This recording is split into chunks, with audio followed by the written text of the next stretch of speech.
السلام علیکم ورحمۃ اللہ وبرکاتہ۔ بسم اللہ الرحمن الرحیم۔ امی مجھے مجبور نہ کرو اس شادی سے، مجھے نہیں کرنی اس لڑکی سے شادی۔ ماں نے غصے سے بولا، تو بکواس نہ کر، اتنی پیاری لڑکی ہے، خوبصورت ہے، سمجھدار ہے، حافظہ قرآن ہے، تم کو کیا ناچنے گانے والی لڑکی چاہیے؟ اسد نے پانی کا گلاس دیوار کے ساتھ مارا۔ مجھے نہیں کرنی شادی اس سے، بس ماں باپ نے مجبور کیا۔ اسد مان گیا، ٹھیک ہے کر لیتا ہوں شادی، اگر مجھے اچھی نہ لگی تو طلاق دے دوں گا۔ باپ نے گالی دی، کمینے انسان، کسی کی بیٹی کی زندگی برباد نہ کرنا۔ منہل کو کہاں معلوم تھا جس کے ساتھ وہ بیاہ کر جا رہی ہے وہ مجبوری میں قبول کر رہا ہے۔ اسے منہل اور اسد کی شادی ہو گئی۔ منہل اچھی لڑکی تھی، بہت اچھی، کب کون نصیب میں آ جائے، کب چلتے چلتے کوئی ہاتھ تھام کر زندگی کو جنت بنا دے اور کب کوئی جنت سی زندگی کو جہنم بنا دے، کون جانتا ہے۔ آنے والی سانس موت لے کر آئے گی یا زندگی، کون جانے۔ منہل کے خواب تو تھے لیکن منہل کا باپ تھا، ماں مر چکی تھی، بڑے 3 بھائی تھے، وہ بھی شادی شدہ تھے۔ کون بھلا پوچھتا ہے بہنوں کو اپنا گھر آباد کرنے کے بعد۔ خیر منہل کی شادی ہو گئی اسد سے۔ پہلی رات تھی، منہل بہت رو رہی تھی، اسد پاس بیٹھا موبائل پہ مصروف تھا۔ پہلی رات، پہلی ملاقات، منہل کو اپنی ماں کی یاد ستا رہی تھی۔ آج ماں زندہ ہوتی تو اس کے سینے سے لگ کر ودا ہوتی۔ ماں کے بنا بیٹیاں خود کو اکیلا محسوس کرتی ہیں۔ اسد نے منہل کی طرف دیکھا، آنکھیں سرخ تھی رو رو کر، بے بسی تھی، اداسی تھی چہرے پہ۔ اسد کو منہل پہلے ہی پسند نہیں تھی۔ منہل کی طرف دیکھتے ہوئے بولا، اب کیوں تو رو رہی ہے؟ تم کو کوئی پھانسی تو نہیں دے رہا نا؟ اپنی منحوس آواز بند کر، مجھے بہت برا لگ رہا ہے۔ منہل اسد کے اس رویے پہ اور بھی پریشان ہو گئی۔ خیر رات گزر گئی۔ اسد نے جانور سا سلوک کیا منہل کے ساتھ۔ منہل خاموش رہی۔ لڑکیاں بہت عجیب ہوتی ہیں، بہت کچھ سہتی ہیں، بھوک، تانے، غریبی، پھر بھی خاموش رہتی ہیں۔ اسد دوسرے شہر میں ایک کپڑے کی فیکٹری میں کام کرتا تھا۔ فیکٹری والوں نے ایک روم دیا تھا فیملی کے لیے اسد کو۔ اسد کچھ مہینے بعد منہل کو اپنے ساتھ لے گیا، گھر سے بہت دور۔ منہل اپنے شہر، اپنے گھر سے، اپنے ہم سفر کے ساتھ بہت دور ایک شہر میں جا بسی۔ ایک محلہ جو بہت عجیب سا تھا۔ یہاں لوگ اپنے کام سے کام رکھتے تھے، کوئی مر رہا ہے یا جی رہا ہے، کسی کو کسی سے کوئی مطلب نہ تھا۔ منہل کمرے میں داخل ہوئی، سارا سامان منہل نے اٹھا رکھا تھا۔ اسد چلا کر بولا، جلدی سے اب سارے کمرے کی صفائی کر، میں آتا ہوں۔ منہل تھک چکی تھی، اسد باہر چلا گیا۔ منہل بیڈ پہ لیٹ گئی، سوچا کچھ دیر آرام کر لوں، پھر کمرے کی صفائی کروں گی۔ لیٹی ہی تھی کہ آنکھ لگ گئی، سو گئی۔ رات کا ٹائم تھا۔ اسد گھر آیا، دیکھا منہل سوئی ہوئی تھی، سامان ایسے ہی بکھرا پڑا تھا۔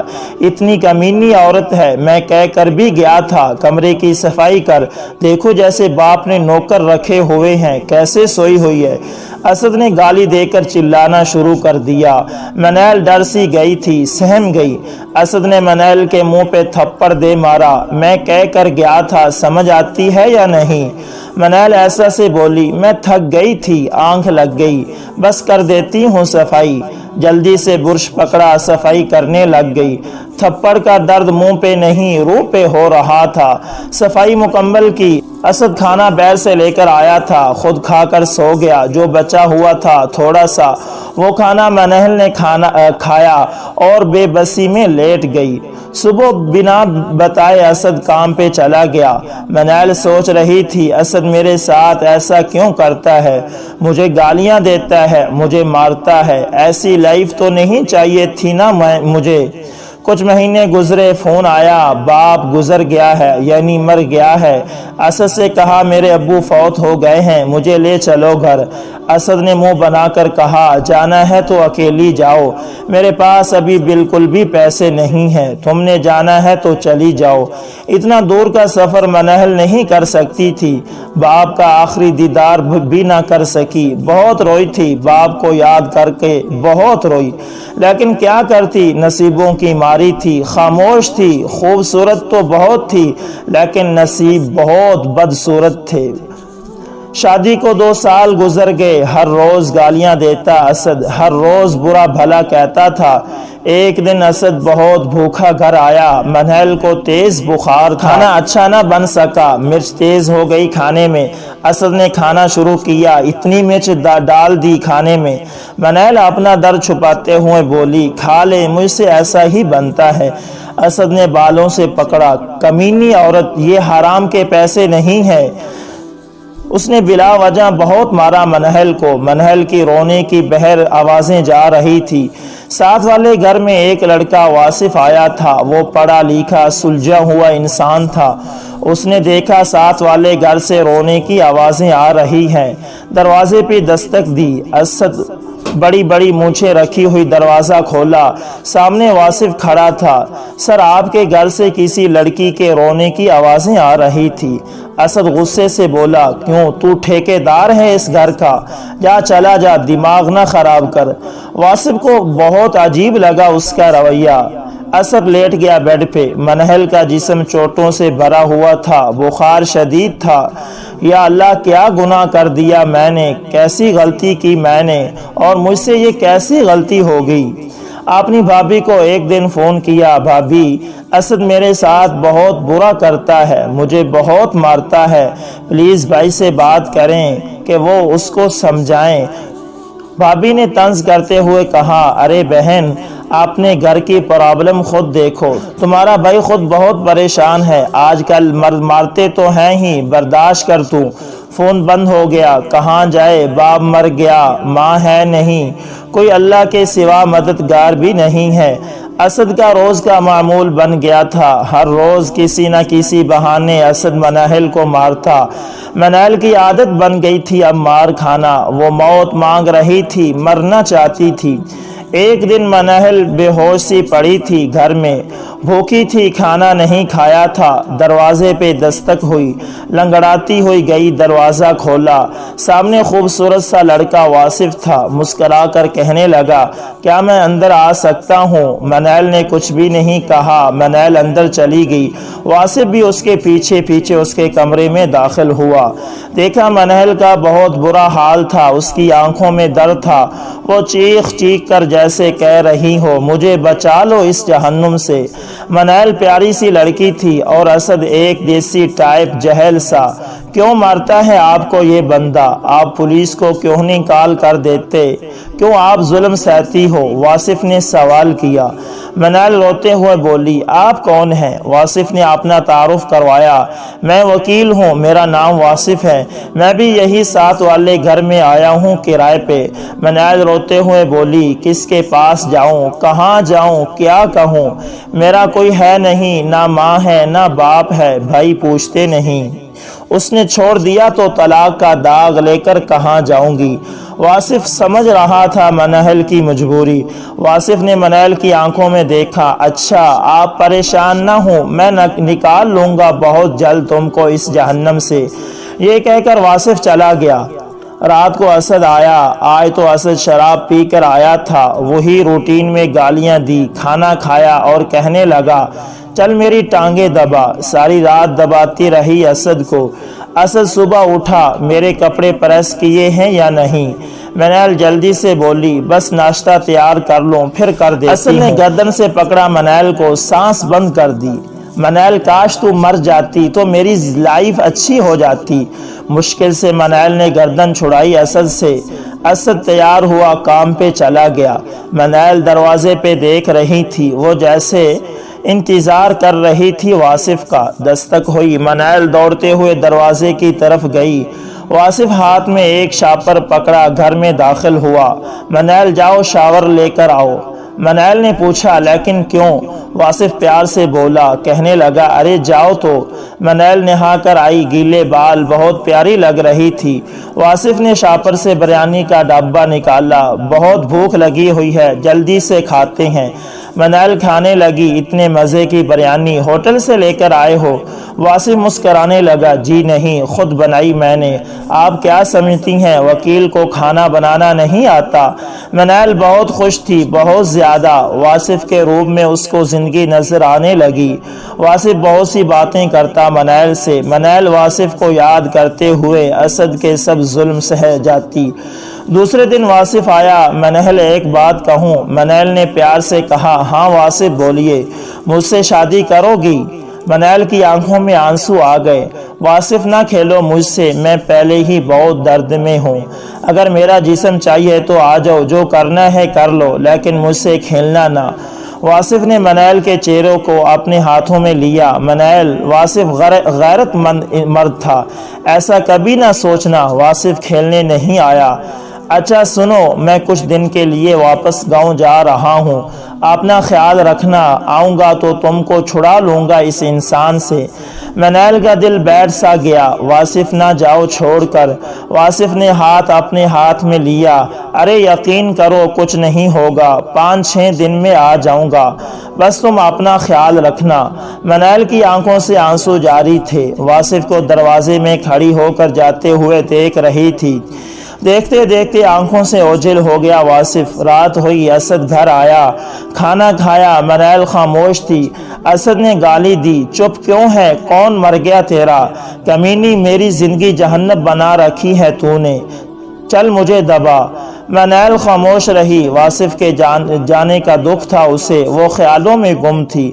اسد چائے پی رہا تھا، چائے کافی گرم تھی، جان بوجھ کر گرم چائے منال پہ گرا دی۔ منال کو آج درد محسوس نہ ہوا، اسے واصف کی یاد آ رہی تھی۔ کسی محلے دار نے اسد کو بتایا اس کی بیوی کا چکر تھا ساتھ والے گھر کے لڑکے کے ساتھ۔ اسد بے قابو ہو گیا، منال کو بہت مارا اس نے، اتنا مارا منال بے جان سی ہو گئی۔ اسد مار رہا تھا، منال اب رو بھی نہیں رہی تھی۔ خون سے لت پت منال کو آدھی رات کو اٹھا کر گھر کے باہر پھینک دیا۔ طلاق دے دی منال کو۔ منال گلی میں بے ہوش پڑی تھی، جسم زخمی تھا، خیال واصف کا تھا۔ کسی نے اٹھا کر ہسپتال داخل کروا دیا۔ لاوارث تھی منال، منال کو کوئی اپنا نہ تھا، علاج چل رہا تھا۔ 10 دن بعد واصف آیا، دیکھا گھر کو تالا لگا ہوا تھا۔ واصف کو بتایا کہ اس کے شوہر نے اسے بہت مارا ہے، طلاق دے کر چلا گیا ہے۔ منال نفسیاتی ہو چکی تھی، وہ ہر کسی سے ڈرنے لگی تھی، چیخ چیخ کر روتی تھی، پھر چھپ کر بیڈ کے پیچھے بیٹھ جاتی۔ حالت بہت بری تھی، ڈاکٹرز نے پاگل خانے بھیجنے کا فیصلہ کیا۔ لاوارث منال موت سے بدتر زندگی گزار رہی تھی۔ منال کو پاگل خانے لے جانے کی تیاری ہو رہی تھی۔ اتنے میں واصف وہاں آیا، دیکھا منال کے بال بکھرے ہوئے، برا حال، آنکھوں کے گرد سیاہ حلقے۔ منال نے واصف کو دیکھا، مسکرانے لگی، زمین پہ بیٹھ گئی، آنکھوں سے آنسو بہنے لگے، رونے لگی۔ وہ چیخ چیخ کر واصف کو آواز دینا چاہتی تھی، لیکن جسم دل کا ساتھ نہ دے رہا تھا۔ واصف دوڑتا ہوا منال کے پاس گیا، ارے یہ کیا حالت بنا رکھی ہے تو نے منال؟ منال نے اپنا منہ واصف کے سینے پہ رکھ لیا اور تڑپتے ہوئے رونے لگی۔ واصف نے ماتھا چوما اور حوصلہ دینے لگا، بس بس میری جان، بس میں آ گیا ہوں نا، سب ٹھیک ہو جائے گا اب۔ منال واصف کی طرف دیکھتے ہوئے بولی، کہا تھا نا نہ جاؤ چھوڑ کر۔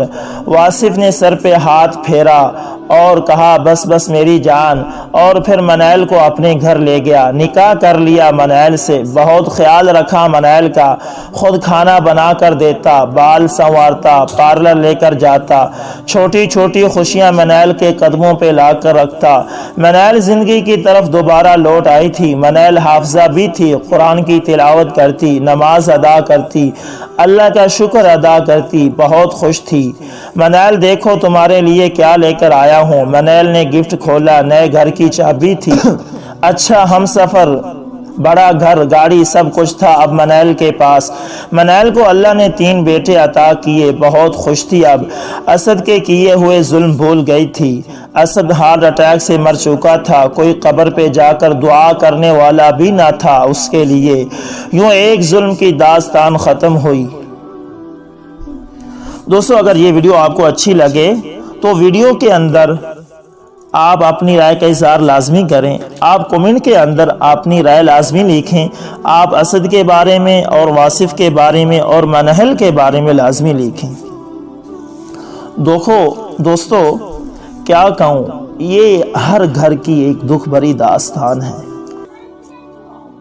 یہ ہر گھر کی دکھ بھری داستان ہے دوستو۔ اللہ سے دعا ہے کہ اللہ تعالی ہر بہن کو اچھا ہم سفر دے۔ بہت دکھ ہوتا ہے جب ایسی کہانیاں پڑھتے ہیں، بہت دکھ ہوتا ہے یار، اگر نہیں نبھا کر سکتے تو اس کی لائف کیوں خراب کی، نہ نکاح کرتے، اس سے کیا مجبوری تھی۔ دوستو آپ سے بھی گزارش ہے کہ خدا را کسی منیل کی زندگی برباد نہ کرنا، کسی صاحبہ کی زندگی برباد نہ کرنا۔ اللہ سے ڈرو، کیسے کھیل رہو ان سے، وہ انسان نہیں ہے، ان کے جذبات نہیں ہے۔ اللہ سے ڈرو، اللہ نے اگر تمہیں مرد بنایا تو اس کا یہ مطلب نہیں ہے کہ جو چاہے عورتوں کے ساتھ کرتے جاؤ، اپنی حدود کے اندر رہو، اپنے غصے پر کنٹرول کرو، وہ بھی کسی کی بیٹی ہیں، وہ بھی دل رکھتی ہیں، وہ بھی جان رکھتی ہیں۔ اللہ سے ڈرو، اللہ کے عذاب سے ڈرو، کہ تمہارے اوپر اللہ کا عذاب نہ ٹوٹ پڑے۔ اللہ کے نبی کی زندگی کو پڑھو، اللہ کے نبی اپنی بیویوں سے کیسا پیار کرتے تھے۔ اپنے گھر کو جنت بناؤ، اچھے انداز سے بولو، پیار سے بولو، جھگڑا نہ کرو۔ اگر آپ پیار سے بولو گے، اچھے انداز سے بولو گے تو آپ کی شریک حیات آپ پر اپنا سب کچھ قربان کر دے گی، آپ کے گھر کو جنت بنا دے گی۔ اگر آپ اس کے ساتھ اچھا سلوک نہیں کرو گے تو آپ کی نسلیں تباہ ہو جائیں گی، آپ کی نسلیں برباد ہو جائیں گی۔ خدا را اللہ سے ڈرو۔ تو دوستو اگر یہ ویڈیو آپ کو اچھی لگے تو لائک، شیئر اور کمنٹ کے اندر اپنی رائے کا اظہار کریں، اور اگر آپ ہمارے چینل AS انفارمیشن TV پر نئے ہیں تو اسے لازمی سبسکرائب کریں اور ساتھ میں بیل کے نشان کو دبانا نہ بھولیے گا، تاکہ دوستو ہر نئی ویڈیو کا نوٹیفیکیشن سب سے پہلے آپ دوستوں تک پہنچتا رہے۔ جزاکم اللہ خیر۔